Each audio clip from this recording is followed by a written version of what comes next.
প্রিয় দর্শক ও শ্রোতাবৃন্দ, আসসালামু আলাইকুম। আশা করি ভালো আছেন। আমার আজকের এপিসোডে আপনারা জানতে পারবেন পৃথিবীর সবচেয়ে বড় তপ্ত মরুভূমি সাহারার অজানা ইতিহাস। বিস্তারিত জানতে ইতিহাসের কথা চ্যানেলটি সাবস্ক্রাইব করে ভিডিওটি শেষ পর্যন্ত দেখুন। আজকের সাহারা মরুভূমি পৃথিবীর সবচেয়ে বৃহৎ উষ্ণ মরুভূমি। এই মরুভূমি আজ যেমন বালি আর পাথরের রুক্ষ সাম্রাজ্য, ভূতাত্ত্বিক ইতিহাসে তার চেহারা সব সময় এমন ছিল না। প্রায় 93 লক্ষ বর্গ কিলোমিটার জুড়ে বিস্তৃত এই মরুভূমি উত্তর আফ্রিকার প্রায় পুরো অংশ ঢেকে রেখেছে, লোহিত সাগর থেকে আটলান্টিক মহাসাগর পর্যন্ত। এর আয়তন মার্কিন যুক্তরাষ্ট্রের আয়তনের প্রায় সমান। কিন্তু অবাক করার বিষয় হল, আজ যেখানে শুধু বালু, পাথর আর তপ্ত বাতাস, হাজার হাজার বছর আগে সেখানে ছিল নদী, হ্রদ, বনভূমি, হাতি, জিরাফ, জলহস্তী, কুমির এবং মানুষের সমৃদ্ধ বসতি। সাহারা শব্দটি এসেছে আরবি আশ-শাহরা থেকে, যার অর্থ উন্মুক্ত শুষ্ক ভূমি বা মরুভূমি।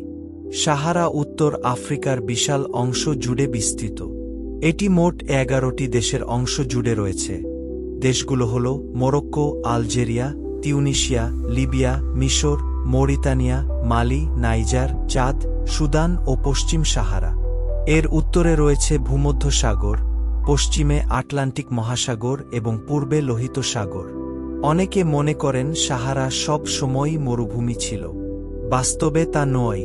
প্রায় 10 থেকে 12 মিলিয়ন বছর আগে মায়োসিন যুগের শেষ ভাগে উত্তর আফ্রিকায় ধীরে ধীরে শুষ্কতা বাড়তে শুরু করে। তবে সেই সময়ও পুরো অঞ্চল মরুভূমিতে পরিণত হয়নি।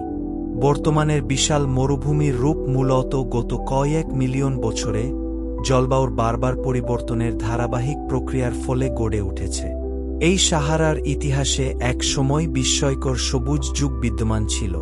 প্রায় 15,000 বছর আগে থেকে 5,000 বছর আগে পর্যন্ত সাহারার বড় অংশ ছিল সবুজ ও উর্বর। তখন ছিল বিশাল তৃণভূমি, অগণিত নদী, শত শত হ্রদ, বনাঞ্চল ও প্রচুর বন্যপ্রাণী।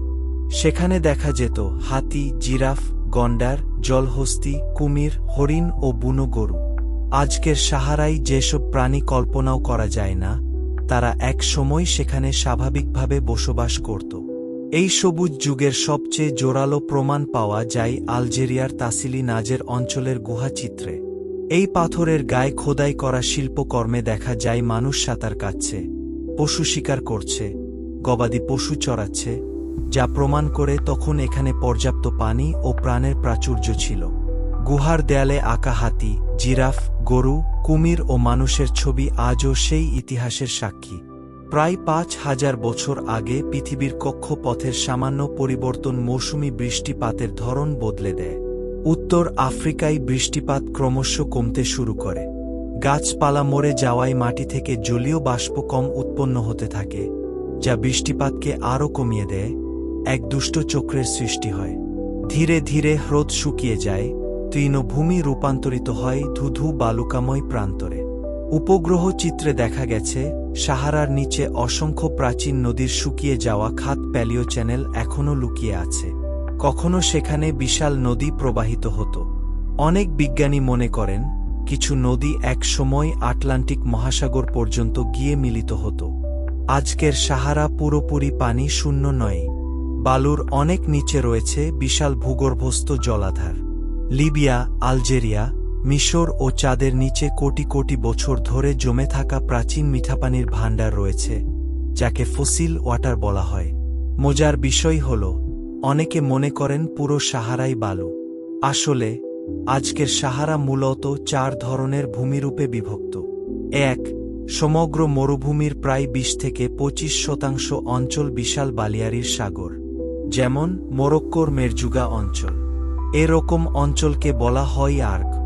এখানকার কিছু কিছু বালিয়াড়ি বা আর্গো প্রায় 180 মিটার বা 590 ফুট পর্যন্ত উঁচু হতে পারে, যা বাতাসের টানে ক্রমাগত তাদের রূপ ও অবস্থান পরিবর্তন করে। 2. অধিকাংশ এলাকা পাথুরে মালভূমি। এরকম অঞ্চলকে বলা হয় হামাদা। 3. অনেক অংশ নুডি পাথরে ঢাকা সমতল ভূমি। এরকম অঞ্চলকে বলা হয় রেগ। 4. মরুভূমির চরম শুষ্কতার মধ্যেও কিছু কিছু এলাকায় ভূগর্ভস্থ পানির কারণে সবুজ অঞ্চল গড়ে ওঠে, যা মরুদ্যান বা ওয়েসিস নামে পরিচিত।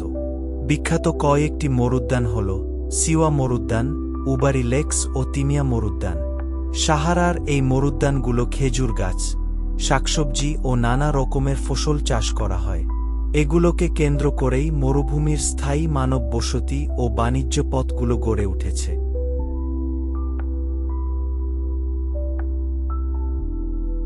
অসহ্য গরম ও পানির অভাব সত্ত্বেও সাহারায় বেশ কিছু প্রাণীর বাস রয়েছে। এর মধ্যে সবচেয়ে উল্লেখযোগ্য হল উট, যাকে মরুভূমির জাহাজ বলা হয়। উট তার কুজে চর্বি জমিয়ে রেখে পানি ছাড়া দিনের পর দিন চলতে পারে। এছাড়া এখানে মরুভূমির শেয়াল, বিষাক্ত বিছা, সাপের মতো কিছু প্রাণী অভিযোজিত হয়ে টিকে আছে। শতাব্দী প্রাচীন কাল থেকে যাযাবর বেদুইনরা উটের কাফেলা নিয়ে এই মরুভূমি পাড়ি দিয়ে আসছে। সাহারা পৃথিবীর অন্যতম শুষ্ক ও উত্তপ্ত অঞ্চল।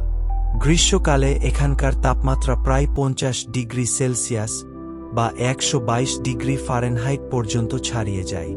আবার অবিশ্বাস্য হলেও সত্য যে, রাতে এই তাপমাত্রা দ্রুত হ্রাস পেয়ে হিমাঙ্কের কাছাকাছি চলে যেতে পারে। কিছু স্থানে বছরের পর বছর উল্লেখযোগ্য বৃষ্টিপাত হয় না। এখানে বার্ষিক বৃষ্টিপাতের পরিমাণ মাত্র 3 ইঞ্চি বা তার কম। আশ্চর্যের বিষয় হল, হাজার হাজার বছর আগে সাহারা মরুভূমি এমন শুষ্ক ছিল না। বিভিন্ন বৈজ্ঞানিক গবেষণায় জানা গেছে, প্রাচীনকালে এটি একটি সবুজ, জলাশয় ও বন্যপ্রাণীতে সমৃদ্ধ বিস্তীর্ণ তৃণভূমি ছিল, যা পৃথিবীর অক্ষপথের পরিবর্তনের কারণে কালক্রমে মরুভূমিতে রূপান্তরিত হয়েছে। এখনও কিছু অঞ্চলে মরুকরণ ও জলবায়ু পরিবর্তনের প্রভাবে সাহারার প্রভাব দক্ষিণের সাহেল অঞ্চলের দিকে বাড়ছে। তবে বিভিন্ন সময় বৃষ্টিপাতের ওঠানামার কারণে এই পরিবর্তন সব জায়গায় একই রকম নয়। সাহারা মরুভূমি যখন ধীরে ধীরে শুষ্ক হতে শুরু করে, তখন অধিকাংশ মানুষ ও প্রাণী অন্য অঞ্চলে চলে যায়। তবে কিছু যাযাবর জাতি এই চরম প্রতিকূল পরিবেশের সাথে খাপ খাইয়ে এখানেই থেকে যায়। তাদের মধ্যে সবচেয়ে বিখ্যাত হল তুয়ারেগ জাতি। তারা মূল আমাজিগ বা বারবার গোষ্ঠীর একটি শাখা। তুয়ারেগ পুরুষদের ঐতিহ্যবাহী পোশাক এবং মাথার পাগড়িতে এক বিশেষ ধরনের নীল রং ব্যবহার করা হয়। এই নীল রং প্রায়ই তাদের ত্বকে লেপ্টে থাকে, যার কারণে তাদেরকে সাহারা মরুভূমির নীল মানব বলা হয়। এই পাগড়ি তাদের মরুভূমির তীব্র রৌদ্র এবং ধূলি ঝড় থেকে রক্ষা করে। তুয়ারেগ সংস্কৃতির কিছু অনন্য বৈশিষ্ট্য আছে, যেমন 1. মাতি তান্ত্রিক সমাজ ব্যবস্থা। তুয়ারেগ সমাজে নারীদের অত্যন্ত সম্মানের স্থান দেওয়া হয়। ইসলামের অনুসারী হওয়া সত্ত্বেও তাদের সমাজ ব্যবস্থা অনেকাংশে মাতি তান্ত্রিক।